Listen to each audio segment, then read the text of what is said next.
बिहार शिक्षक भर्ती टीआरई 4.0 ये कहीं चुनावी जुमला तो नहीं था, या एक चुनावी वादा तो नहीं था जो सिर्फ आपको ये दिखाने के लिए किया गया था कि बिहार में शिक्षक भर्तियां आती रहेंगी। क्या ये एग्जाम समय पर हो भी पाएगा? अगर हुआ तो सितंबर के महीने में होगा या अगस्त के महीने में होगा? बीपीएससी के और एग्जाम्स के साथ क्लैश करेगा या नहीं करेगा? इन सब बातों पर आज चर्चा करते हैं और आपके मन के डाउट को दूर करते हैं। कैसे हो भाई सभी प्यारे प्यारे छात्रों, आप सबका स्वागत है आपके अपने चैनल टीचर्स अड्डा पर। मैं हूं आयुष चौहान। आप लोगों को जो बच्चे बीपीएससी 4.0 की तैयारी कर रहे हैं, जिन्होंने अभी स्टेट का एग्जाम दिया या पास किया है, उन लोगों के मन में अब जो सपना है वो है बिहार शिक्षक भर्ती के चौथे चरण को लेकर। वो कैसे होगा या कैसे उसकी तैयारी आप कर सकते हो, थोड़ा सा मैं आप लोगों को समझा देता हूँ। बीपीएससी के दो बड़े एग्जाम्स, सबसे पहला तो बीपीएससी का खुद का अपना जो सीसीई ये लोग कराते हैं, यानी कि प्री जो इनका होना है 70th एडिशन वाला जो इनका एग्जाम है वो होना है इस बार। 70वां 69वां हो चुका है, 70वां होना है। उसकी जो डेट दी गई है वो सितंबर दी गई है कि 30 सितंबर के आसपास तक कराएंगे। इसके बाद जो अगला बड़ा एग्जाम है वो है टीआरई 4.0। ये दो बड़े एग्जाम हैं जो अपने एग्जाम कैलेंडर में दे रखे हैं बीपीएससी ने कि हम कराएंगे। 4.0 के लिए अगस्त कहा गया है, प्री के लिए वो लोग 30 सितंबर कह रहे हैं।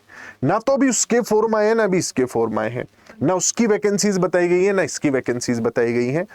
जहां तक है दोनों की वैकेंसीज उनके फॉर्म के भी कुछ दिन बाद आएंगी। एकदम फॉर्म के टाइम पे भी शायद वैकेंसीज का उतना आइडिया ना रहे, खासकर बीपीएससी के केस में, क्योंकि यहां पर 3.0 का रिजल्ट तब तक अवेटेड होगा। अगर रिजल्ट आ जाता है तो फॉर्म के टाइम पे आपको वैकेंसीज का पता चल जाएगा, वरना ऐसा हो सकता है कि टू बी नोटिफाइड लेटर, अभी फॉर्म भरवा रहे हैं, बाद में बता देंगे किसमें कितने पद होंगे, ऐसी उम्मीद है। हालांकि हो सकता है पहले ही पद पता चल जाए।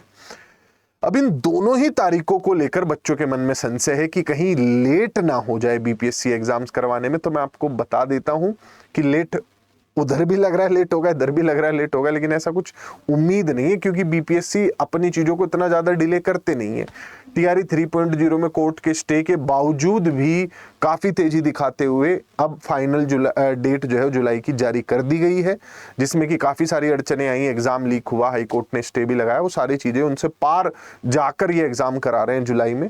और अगर जुलाई में एग्जाम हो रहा है और अगस्त में रिजल्ट आता है तो इन्हें 4.0 का अगर अगस्त में ही एग्जाम करवाना है तो नोटिफिकेशन पहले ही दे देंगे, पोस्ट बाद में बता देंगे। अदरवाइज आप लोग इसमें एक महीने का डिले मानकर चलिए कि ये लोग अगस्त में फिर नोटिफिकेशन ला पाएंगे उसके रिजल्ट के बाद, और एग्जाम सितंबर में होगा, जबकि इन लोगों का प्री पहले से डिसाइडेड है कि इन्हें करवाना है। तो दोनों की डेट्स क्लैश कर सकती हैं। अब कैसे एडजस्ट करेंगे तो आने वाला समय ही पता चलेगा, लेकिन मैं आप लोगों को एग्जाम का कैलेंडर दिखा देता हूं जो बीपीएससी ने जारी किया हुआ है कि वो क्या था, क्या एग्जाम कैलेंडर है, ये देख लीजिए। एग्जाम कैलेंडर में सीसीई जो है वो 30 सितंबर है और टीचर रिक्रूटमेंट एग्जाम 24 अगस्त से। दो सबसे बड़े मेन एग्जाम है इस साल के बीपीएससी के, और तो सब होते रहेंगे जाते रहेंगे। यहाँ पर बहुत स्टूडेंट है जो अप्लाई करता है। दोनों की डेट्स अभी दी हुई है, वैकेंसीज नहीं है। फॉर्म की जहां तक बात है सीसी वाले का, यानी कि बीपीएससी प्री का जो आप लोगों का नोटिफिकेशन आएगा वो जुलाई में अवेटेड है, 15 जुलाई के आसपास आ जाएगा। टीचर रिक्रूटमेंट एग्जाम का पहले 15 जुलाई में ही आना था, लेकिन अब मान के चल रहे हैं कि वो भी सीसीई के साथ, यानी कि आपका सितंबर के महीने में ही होगा। तो आप उसका नोटिफिकेशन जुलाई से अगस्त के टाइम पर कभी भी देख सकते हैं। तो तैयारी करते रहिए, इंतजार मत कीजिए। आपको अगर अगस्त में भी आता है नोटिफिकेशन, सितंबर में एग्जाम देना पड़ता है, तो भी एक ही महीना मिलेगा। आप आज से ही अपनी तैयारी को शुरू कीजिए। अगर आप लोग एलिजिबल हैं तो कुछ भी दर उधर का मत सोचिए, अपने मेन सब्जेक्ट पर फोकस कीजिए, उसे पढ़ते रहिए। बैचेज में जुड़ने के लिए नीचे स्क्रीन पे नंबर है और ऐप तक पहुंचने के लिए नीचे लिंक लगा हुआ है कमेंट सेक्शन में। आप ऐप से खुद भी पढ़ सकते हैं या बैचेज में जुड़ सकते हैं नंबर पे फोन करके। Bye bye, take care. ऐसे ही अच्छे इन्फॉर्मेशन के लिए हमारे चैनल को सब्सक्राइब कर लीजिए।